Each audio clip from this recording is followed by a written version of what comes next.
This is IA Forward, your playbook for success as an independent insurance agent. Here to help you knock it out of the ballpark are your hosts, Shane Tatum and Tonya Lead. Welcome to IA Forward. And today I want to talk about something that you said in a meeting earlier this week. My planners from the last 7 years are full of Shaneisms. Every time you say something that I think is interesting or semi-interesting, I write it down. That's flattering. I've been trying to get you to write a book since we met. And it may be that the book you write is something that I sit down and just put all of the Shaneisms together. It's probably the only way it's going to get done. Our Shaneism of this week is to create opportunity out of chaos. I actually can't claim the origins for that one. That is from Sun Tzu, The Art of War. There's opportunity in the midst of chaos. And so I appreciate the ism there and getting credit for it. And I did vary it a little bit to get the credit, but there's so much with that is so true. And especially when we think about our agencies today and our independent agencies in the midst of market cycle that's been crazy, there is so much opportunity in the midst of chaos. We have to take that step back and be able to recognize and see and breathe and say, okay, what is it? Where do I go? How do I attack this situation for the positive or for the opportunity that probably does exist somewhere? I want to back up and start with the chaos part of this. Our brains are not wired to be chaotic all the time.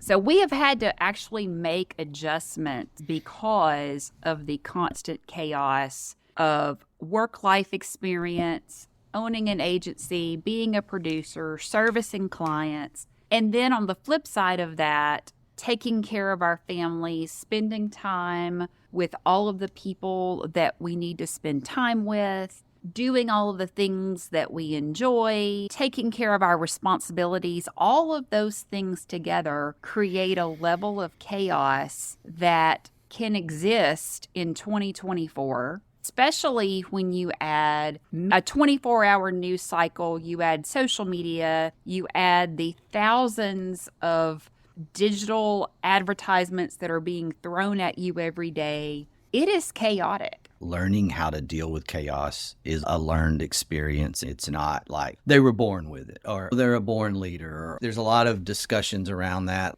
may not be true. Understanding that managing chaos or dealing with chaos is definitely learned through experiences or individual development. And I have some opinions here that would correlate across many spectrums in society, I think. And so I'm going to talk about something that I've observed and paid attention through coaching sports. My children were raised in a very structured, stable environment. Matter of fact, routine was a must. Our children did really well around routine. My wife was really good, still is extremely good at being very organized. Her time management skills are through the roof. She has a very incredible skill of saying no, not so much for me sometimes. There's a lot of things that are elements of this idea of creating routine and structure. And one of the things that our girls had to develop was understanding how to respond to that chaos, because when their world of routine was disrupted, that's when the challenge occurred. Even to the extent of if we were going on a trip, we were fortunate to have our parents close. And Julie's mom, my mom, they would come to the house and stay with our girls if we were going on a trip so that our girls could keep their natural routine. It wasn't anything, obviously, that our girls requested. It was something that it was like, hey, this just works better. And it did. It worked really well. And then as our girls were going through different situations, sorority, she's a Zeta, she went through recruitment on her own. We couldn't help her. We didn't know anything about sororities and fraternities. That wasn't our world. She did all this on her own. She went to Spain. She's independent. She did all these things. She had to learn how to deal with situations that really she wasn't thrown into as a child. Both of my girls had this structured routine that was very normal, that when thrown into chaos, it was a challenge and they had to overcome that and figure it out. On the flip side of that, I've also coached athletes who lived in the midst of chaos, whereas my youngest had to learn how to be comfortable being uncomfortable in the midst of chaos. She's had to develop herself to not panic when things go wrong. She's had to learn that skill. I've coached athletes who were born in chaos, and their ability to handle that chaos is incredible. Growing up, I saw this with my godparents and their son. His name was David, and he had a best friend named Chuck. And they both played baseball. They were both pitchers. They played at the same high school. They went to the same university. Chuck transferred after a year to another university, as did David. Chuck transferred for good reasons. David transferred because he headed to a junior college in Texas and then got kicked off another team and ended up somehow transferring to another junior college after a little bit of time. And he played JUCO, and Chuck played at Northeast Louisiana University. Chuck grew up in a slightly more chaotic home than David did. They were both extremely talented. David was a little more talented than Chuck was, but Chuck had grown up being able to handle the chaos and being able to handle when things went wrong, where David grew up in a very stable household. David now is the administrator of a large hospital. And Chuck Finley was drafted by the Angels back somewhere around 84-ish, 85-ish, and just became the quintessential pitcher for the Angels for quite some time. And so I saw as a child this happening and learned at an early age, you have to be able to handle chaos if you want to succeed in what you want to do. And you can't let it turn you bitter and put you in a bad place. And I'm starting to really see that from agency owners. I'm seeing agency owners that 6 or 7 years ago were really positive and I enjoyed having conversations with. And now when I see them, I want to turn around and go the other direction because I know the negativity that's about to come out of their mouths. I don't even know if they realize that is what's happened over the last few years because of their reaction to the chaos. It's that slow thing that develops. There are people who are probably naturally negative in this world, but there are a lot of people, probably I would say an overwhelming majority that I would guess, that it's been a slowly developing process over time of just becoming frustrated. And then before you know it, they're negative all the time. And they don't even recognize their negativity at times. There is the reality that you have to want to move from that place you're in. And there is the reality of, I don't know if entitlement would be the appropriate term, but it's the term that comes to my mind. You've got this agency, you start this agency, you have this idea in your head of if I really work really hard for the next 5 years and build this book of business, I'm going to be able to create this lifestyle. And we have many partner agents in our agency network doing it. You can create this lifestyle, you can get all this, but then you arrive at that place and the market shifts. And now you're working harder than you expected to work. And you can't really see the other end. You're not sure. You're scared or fearful that this is the new marketplace, that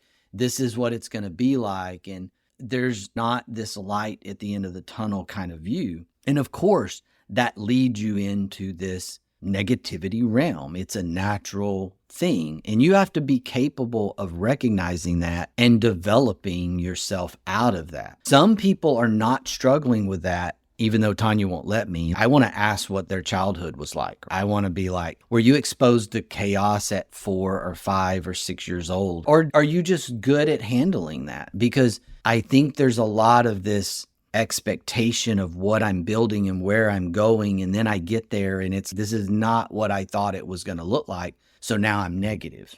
And really, the market has been very tough. Worst market in terms of hardening market in my career, which spans over 2.5 decades. And I get it. We get it. It's this place that we find ourselves in. The question is, what are you going to do about it? Are you going to pity party it? Or are you going to take a step back and go, okay, where is the opportunity? Because there is opportunity. There's a ton of opportunity. We see it happening right now over the last year with agencies joining our agency network, starting from scratch as a producer or as a former captive agency. We've seen established independent agencies that were small that have come into the network and gotten a few tools and a few new exciting understandings and visuals of where they can go, and now they're killing it. There's success within this chaos if you will take that step back and understand that you've got to become comfortable being uncomfortable. Sometimes that opportunity looks like something that you don't even want, that you never saw yourself having to do, or you never saw yourself wanting to do. Right now, as we're recording, I am actually in Orlando, and I am not supposed to be in Orlando until tomorrow, but because of a situation, we ended up driving down a day early. I reached out to the owner of the event yesterday and letting them know, hey, I'm coming in a day early. Just wanted to let you know, no big deal. We got into Orlando at about 4 o'clock this morning. And at 6 a.m., I got a phone call that was, our speaker for the day is not going to be able to make it. Can you speak at a breakfast that starts at 7 a.m.? Now, I arrived at a hotel at 4. I could have very easily said no. Is that even something I wanted to do this morning? No, absolutely not. I'm in a different time zone. I could have said no, but I also knew that this was an opportunity. And I said yes. I got up, I got dressed, I pulled notes out of my computer from a speech that I gave 2 months ago in Dallas, Texas, and went downstairs and did my thing and had 2 or 3 people afterwards that were like, hey, I really needed to hear this today. So sometimes it's not about you. Sometimes it's about helping others. Sometimes it's about empowering others. And you never know where those kind of opportunities are going to lead. You never know how you're going to be able to make a difference. How does the chaos within your agency trying to figure out how to be that calm within the storm, what is the butterfly effect that can create for your family? That situation, also the flip side of, I'm not going to say no to this, I'm going to say yes to this, is this situation that I would say, I don't know, this relaxed going with the flow. Okay, this is what's in front of me now. I'm going to do this now. Sometimes you have a gut feeling. I'm learning to be better at selecting the right things to spend my energy on, spend my time on, selectively saying yes. Is that an opportunity or is that a distraction? Maybe that's a good way to put that. And I'm getting better at that. So I would say to any listeners, every listener, hey, that doesn't mean that you're going to be perfect at chasing an opportunity and then you realize, ooh, that opportunity wasn't really an opportunity. It was a distraction. It took me down a wrong path. That's where we have to say, recognize as early as possible, and then don't be afraid to say that's not it. Back away from that. I recently was shared by a friend of mine this very rare document from a private equity firm, basically telling the world, this is what we should have done on this investment. So they had an investment that went sour. And there were lessons learned from that around leadership wasn't what it needed to be. We should have changed leadership 6 months earlier. Look, if you've ever met private equity folks, they don't admit they're wrong very often. Part of their whole demeanor is to always be right. And they just don't talk about the failures. If you look at the really successful private equity investors and the firms, if you go look at their portfolio companies on their website, they just so happen to only have the portfolio companies that are successful. There's other companies that you don't really know about that are back here in the background who failed. that didn't work out. I don't know what the percentage is, but it's a really small percentage of private equity investments that actually, a lot of their investments don't hit. That's the nature of it. And so here is this private equity guy making himself vulnerable and telling the world, this is how we should have done it differently. And I think we can take that and apply that to this chaotic scenario and finding this opportunity. I think that there's this reality that sometimes you're going to pick a path and an opportunity in that chaos, and it's not perfect and it doesn't work. And I want to encourage you to not be afraid to say, okay, not this one. I've done that so many times. That would be all the failures I talk about. Tonya's example of saying yes at 4 a.m. to a 7 a.m. breakfast speech is a great example of gut feeling. I'm going to do this because I'm here. Forget the fact that I haven't had a lot of sleep. There's going to be things like that that you do. And I don't think we should overanalyze or evaluate those things. I think we should just trust that you had a gut instinct, or that an individual has this gut instinct and goes with it. Success or failure, just goes with it.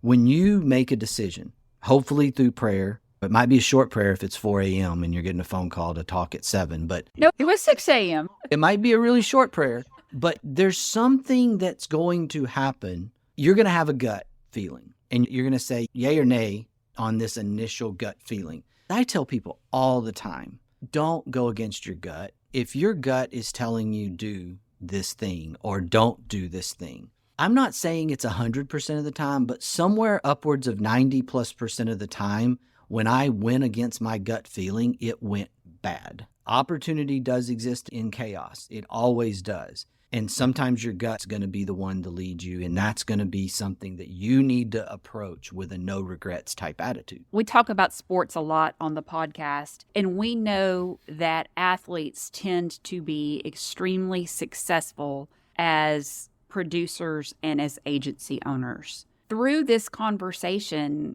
thinking about it, great coaches strive to create environments in practice that pushes the limits of players. Because when you're playing a game or you're in the midst of competition, that's chaotic. You don't know what's going to come at you next. And it probably could be something that really pushes you. If you have a fantastic coach that has trained you basically at the edge of chaos every day and taught you how to adapt and develop in that moment, what can non-athletes do to develop that same thing as an adult? Step out of your comfort zone. If you're sitting in this sweet little comfort zone, then you're probably very comfortable. You're probably passing on things and you're not willing to try on some things and you're not willing to step out there. Just like an athlete practices more chaotically than the game, so that the game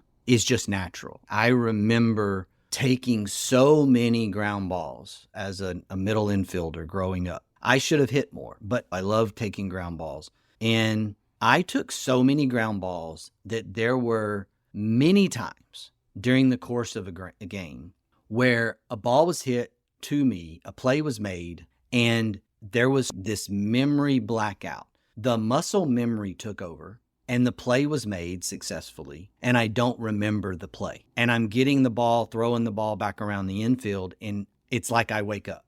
And I know that sounds crazy, but if you ever played, you understand what I'm talking about. If you've done something so much, I would even bet right now, Tonya could say the same thing when it comes to certain dance moves or certain situations within a dance competition, that you practice it so much and the muscle memory becomes so natural that when the routine's over, you're like, what just happened? Yeah, I have no memory at all of even being on the floor. So I think we have to take that over into our business realm, our agencies, and we have to think, okay, how do I get there? If I don't know what you're talking about. I don't know what that feels like. There is something, either personally or something in your business or that you can practice. You probably have something. I would argue that you have something in your life this exists for you. And I want you to think about applying that to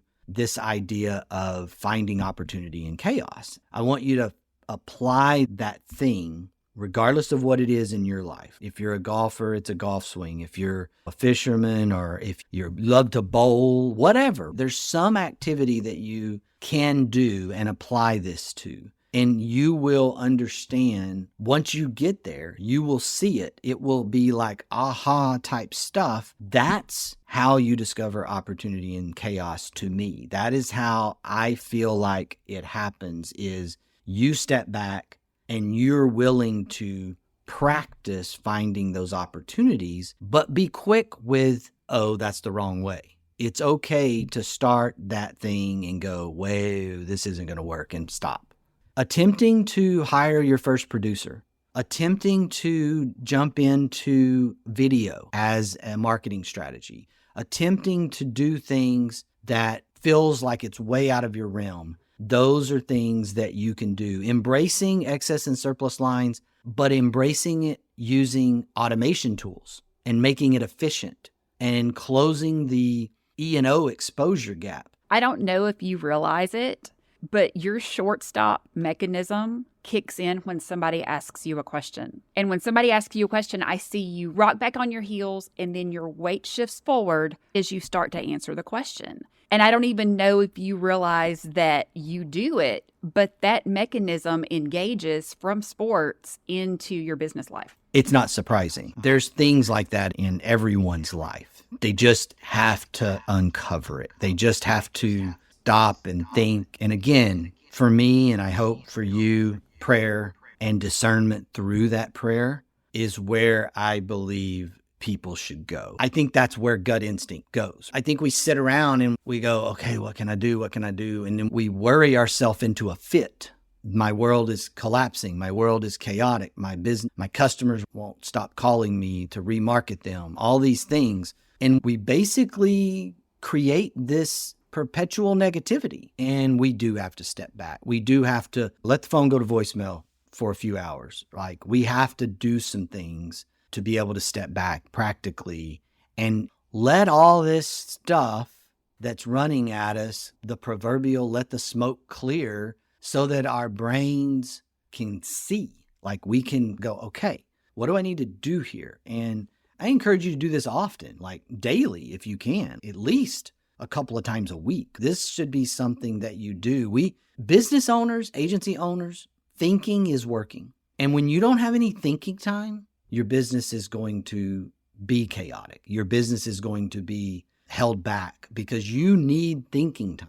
You don't go home and stop thinking about your business. As a business owner, business owners working 40, 50 hours a week, or you don't have to be at the office because you're successful. You know what? I'll trade you your 40 hours a week, go home and let go for my 120 hour a week thinking and constant mindset of business. I was in the shower last night at 10 o'clock thinking about some things that we talked about yesterday, conceptually, and just ringing it back through my head. Look, agency owners, which is who we're talking about there, we know that you're spending 80 to 100 or more hours a week working on your business if you will just categorize thinking as working, which it is. You have to step back. You have to think about your business, and you are thinking about your business, but step back and don't just make, I'm working on paperwork, or I'm working on getting some quotes out, or I'm working on whatever. Spend some time in that true reflection. I think you should reflect often about what's going on. I went to the grocery store this week and forgot my phone. I was stressed, like 5 minutes. That's really stressful, actually. And I'm in the car, and I'm like, Tonya, you don't need a GPS to get to the grocery store. You can find the Publix all by yourself.